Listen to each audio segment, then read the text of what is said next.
Have you ever set a goal full of excitement only to watch your motivation fizzle out after a few weeks? You're not alone. We all know what we should do, but actually doing it? That's the real challenge. The secret isn't some superhuman willpower you're born with. It's a skill. It's the art of discipline. And today, I'm going to give you a full guide to mastering it, not with vague theories, but with practical steps you can start using right now. Let us get one thing straight. Discipline is not about punishment or forcing yourself to do things you hate. It's about self-love. It's choosing what you want most over what you want now. It's the bridge between your goals and your accomplishments. Think of it like building a muscle. You don't go to the gym once and expect to be strong. You show up consistently, even on days you don't feel like it. That's discipline in action. So, where do we start? The first step is to get crystal clear on your why. Why do you want to wake up earlier? Why do you want to learn that new skill? Why do you want to save money? A weak why will give you weak results. Your why is your fuel. For example, let's say your goal is to get fit.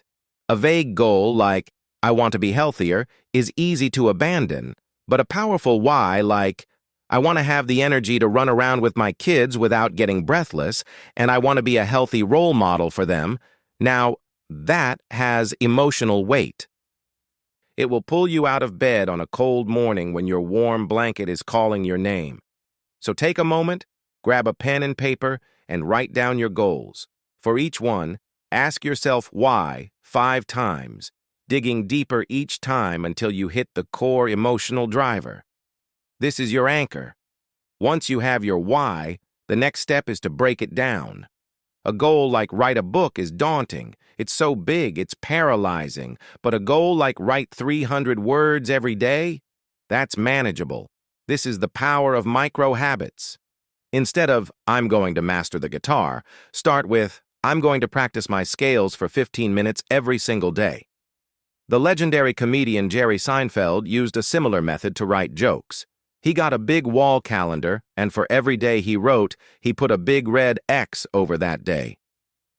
After a few days, you'll have a chain, he said. Just keep at it, and the chain will grow longer every day. You'll like seeing that chain, especially when you get a few weeks under your belt. Your only job next is to not break the chain. Don't focus on writing the best joke. Just focus on not breaking the chain.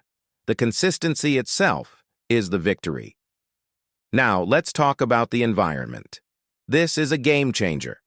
Trying to be disciplined in a distracting environment is like trying to swim upstream in a storm.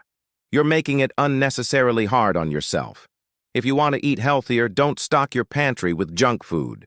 Remove the temptation. If you want to focus on work, turn off your phone notifications and put your phone in another room. Create friction for your bad habits and remove friction for your good ones. Want to read more? Leave a book on your pillow. Want to drink more water? Keep a full bottle on your desk at all times. You are engineering your environment for success. You're making discipline the path of least resistance. Think of yourself as an architect, designing a space where your desired behaviors can thrive effortlessly. One of the biggest discipline killers is the all-or-nothing mindset. You skip one workout and suddenly you think, well, the whole week is ruined. I might as well eat this entire pizza and start again on Monday. This is a trap. It's crucial to understand that progress isn't linear. There will be bad days. You will slip up.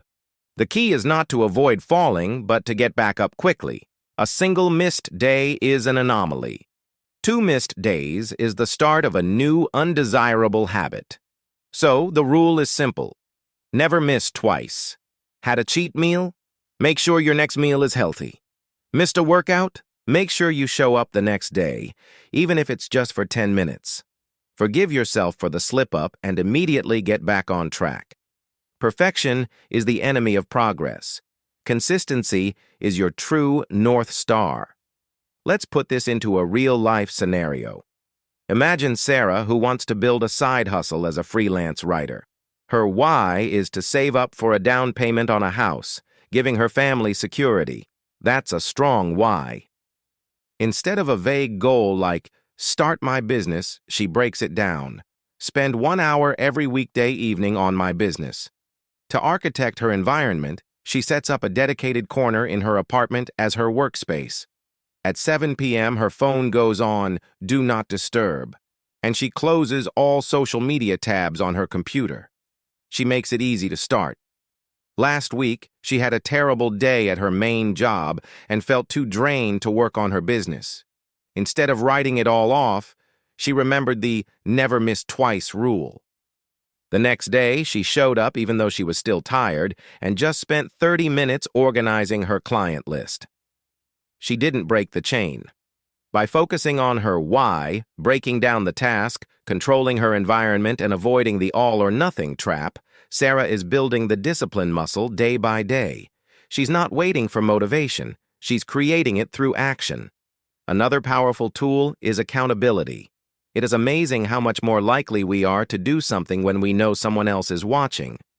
This can be an accountability partner, a friend you check in with daily, or it could be a public declaration.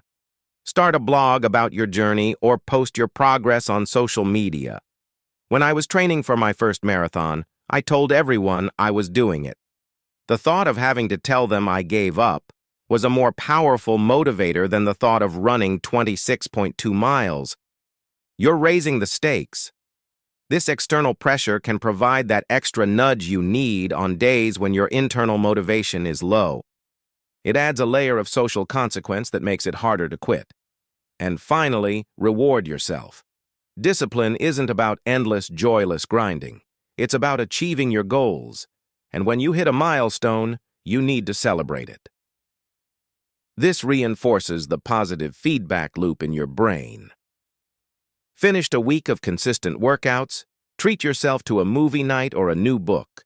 Completed a challenging project? Take a relaxing day off. The reward should not undermine your goal. Do not celebrate a month of healthy eating with a junk food binge, but it should be something you genuinely enjoy. This trains your brain to associate the hard work of discipline with a positive payoff, making it more likely you'll stick with it in the long run. It's not about bribery. It's about acknowledging your effort and honoring your commitment to yourself. So, to recap, find your deep why to fuel your journey. Break your massive goals into tiny daily actions to build momentum. Engineer your environment to make good habits easy and bad habits hard. Forgive yourself when you slip up, but never miss twice. Use accountability to raise the stakes. And remember to celebrate your wins along the way. Discipline is not a destination. It's a daily practice. It's a quiet decision you make every single moment. The choice to get up instead of hitting snooze. The choice to open a book instead of scrolling on your phone. The choice to save that extra dollar instead of spending it. Each of these small choices, compounded over time, is what builds an extraordinary life. You already have everything you need to start. The power is in your hands.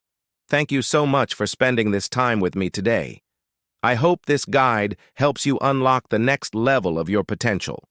If you found this video valuable, you know what to do.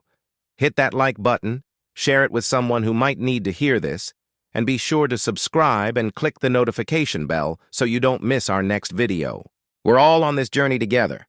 Now go out there and build your chain. See you in the next one.